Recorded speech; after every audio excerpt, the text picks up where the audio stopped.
Well, something really important happened on May 16th, just a few days ago. You probably didn't hear about it because, well, it happened on the very same day that the world suddenly became focused on monkeypox. So it got buried in the news because the mainstream media is much more interested in fomenting fear of a new pandemic than covering a small country in the Horn of Africa. But what happened on May 16th is very important, and it sets America up for another quagmire in Somalia. Now, most Americans probably can't even find Somalia on a map. That's the truth. Even worse, most Americans probably have no idea that the United States has been bombing Somalia off and on for more than 40 years. I think probably most people, if they even know about Somalia, think that it just started, kind of during the Bush years, right? No, it started well before that. And every few years, an American president deploys troops to Somalia, and then a few years later, everything goes to shit, and a new president brings them back home again. This has been happening for 40 freaking years. So in 2017, the Trump administration more than doubled the number of airstrikes than that of his predecessor, President Obama. Yes, President Trump ramped up the attacks in Somalia. Most people don't know that. Most people have no idea. In March of 2017, President Trump actually approved new combat rules and a Department of Defense proposal to give the military even more latitude to conduct lethal operations in Somalia, designating parts of the country as areas of active hostilities, which effectively instituted war zone targeting rules.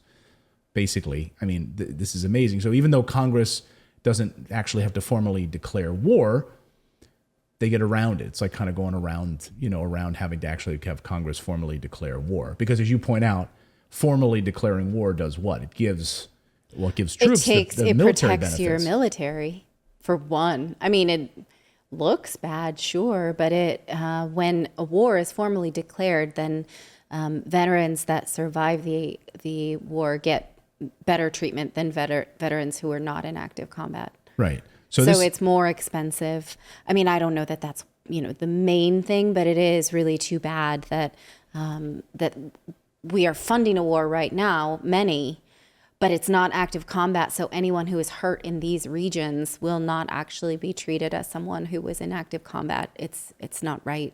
No, it's awful. And so this created a brilliant new workaround. We no longer have to ask elected officials about war. We at the Pentagon can just do it ourselves, as long as we have a willing stooge in the White House, which they always do, of course, most of the time. Although they were not happy with President Trump, who wanted to pull back out of Afghanistan and do some other things. The military-industrial complex wasn't a big fan of that. Nevertheless, suddenly, though, at the end of his presidency, President Trump did an about-face on Somalia, and he ordered all American troops out of Somalia. Why? Well, he actually told us. His reason was that it wasn't working, people were dying, and it was very expensive. So 3 things. Now, a poll conducted at the time. What do you think he meant by it's not working? We'll go through that. Okay, what's the objective? What would it look like if it was working? That's a great question, and one that I wanted to ask, because that's the thing, we never define the goal here at all, right? We never define what is the goal with the war on terror? Well, we're going to end terror. Okay, how? What is terror? Who then? Is there a group of people that we're defining as terrorists, or is it just an open-ended money bonanza? Which is, of course, the answer, right? So his reason, he gave us 3, right, is that it was not working, people were dying, and it was very expensive. Now, a poll conducted at the time showed that not only couldn't most Americans find Somalia on a map, they had no freaking idea that we were even in the country at all, let alone declared war on that country. So let's unpack President Trump's 3 reasons here. Okay, number 1, he says, our invasion and occupation of Somalia wasn't working. So to understand what wasn't working isn't helpful. It's probably helpful to understand the goal, right? According to the Pentagon, they actually told us the goal. The goal of our occupation of this country was to provide air support for the Somali National Army so they could attack al-Shabaab terrorists. That's what they told us. Okay, even though that's a total load of bullshit, that's the official line from the Pentagon, so let's go with it. So we're helping to stop al-Shabaab terrorists by providing air cover. Okay. Trump said it wasn't working, and he was right. Turns out that by being in this country and routinely bombing this country, killing thousands of innocent civilians, we're actually creating more resentment and more hatred towards the United States. And as TJ Coles points out in his piece on the gray zone, the U.S. is bombing the very terrorists it created. So the cycle is endless, as we learned in Afghanistan. So Trump was right. It didn't work. Number two, his second reason, people were dying. So yes, people by the thousands were dying. Somalis were dying, most importantly. But that's not what he was talking about. He was actually talking about threats to American soldiers fighting in the region. We don't care about civilians dying. In fact, U.S. commanders operating in the African theater region have regularly dismissed civilian deaths as something that we shouldn't even be counting at all. In fact, in 1995, U.S. Commander Lieutenant General Anthony Zinni said, and I quote, at the time, he said this at the time, I'm not counting bodies. I'm not interested. Not interested, you say? I'm not interested.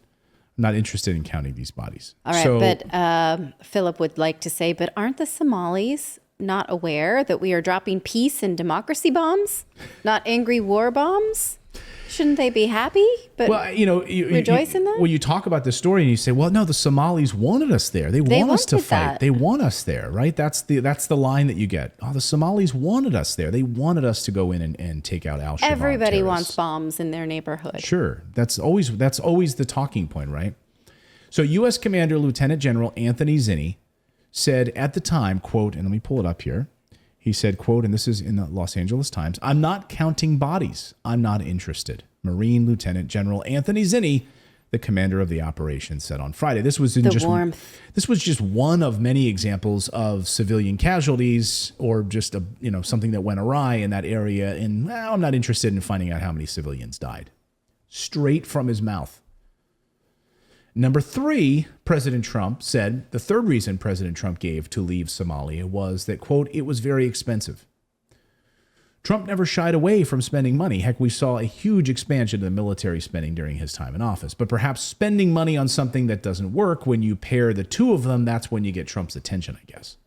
Yes, but I think we should give him credit for not liking wasteful spending in where it is due, right? He was the one who highlighted in our COVID packages all this foreign aid that he said no to, right?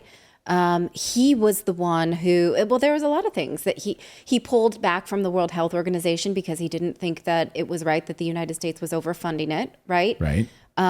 So I think we could say that seemed like let's give him credit for that. Sure. Yeah. Let's do that. I'll give him credit for that. Absolutely. And I have given him credit for calling out ridiculous other weapons systems that have been, they can't figure out for the last, I think we highlighted it here, that the F-35 on the show, that was something that President Trump's wondering, why are we spending this money on this program? But even he didn't have the power within the Pentagon to mothball that program. Even he had to continue it under his watch. Yeah.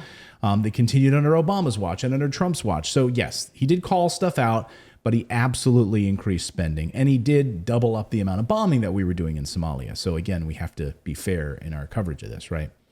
So in fact, in 2020, the State Department spent $1.5 billion to place our own puppet government in Somalia, and that didn't work. Instead, Somalia's parliament did the opposite of what we wanted and elected a dictator.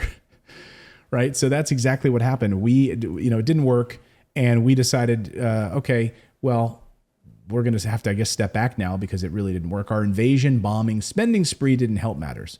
So with all of that, Trump then pulls our troops out and leaves Somalia. Could we have seen this coming?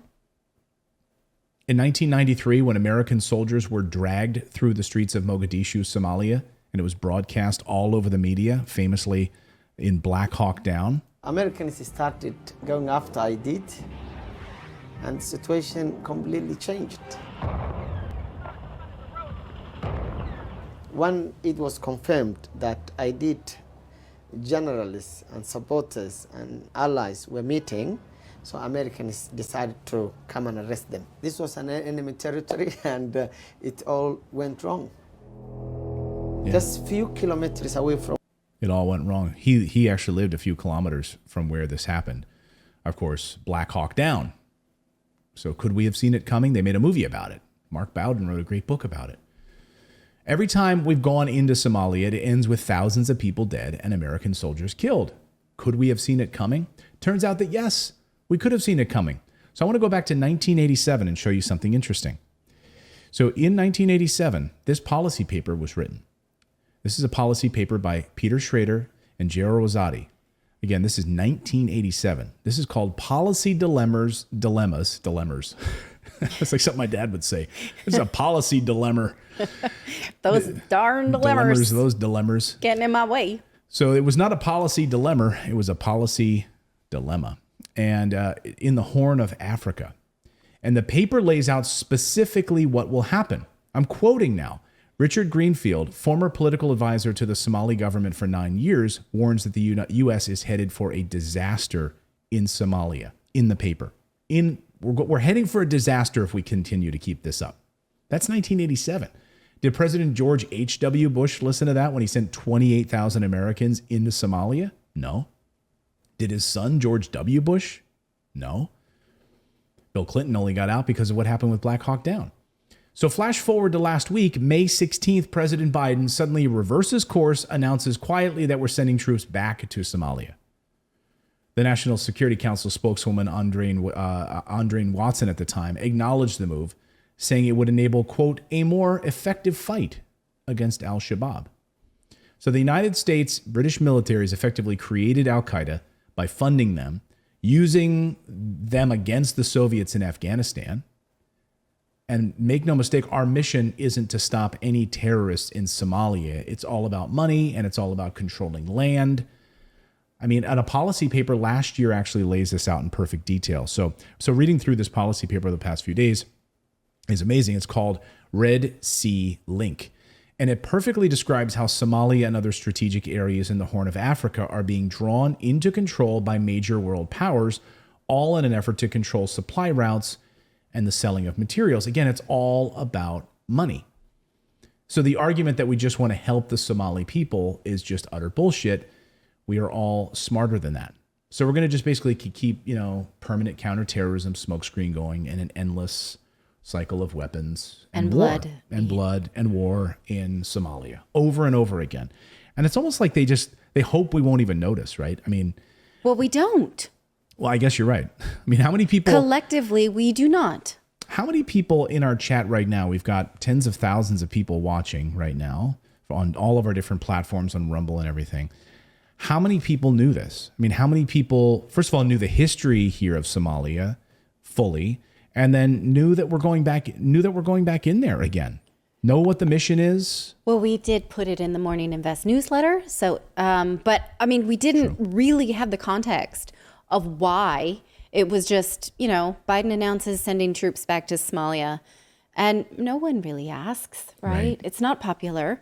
And we have all kinds of other things to obsess about as a nation. And I don't see this ever getting its due diligence as a national story, but people will die. Yeah.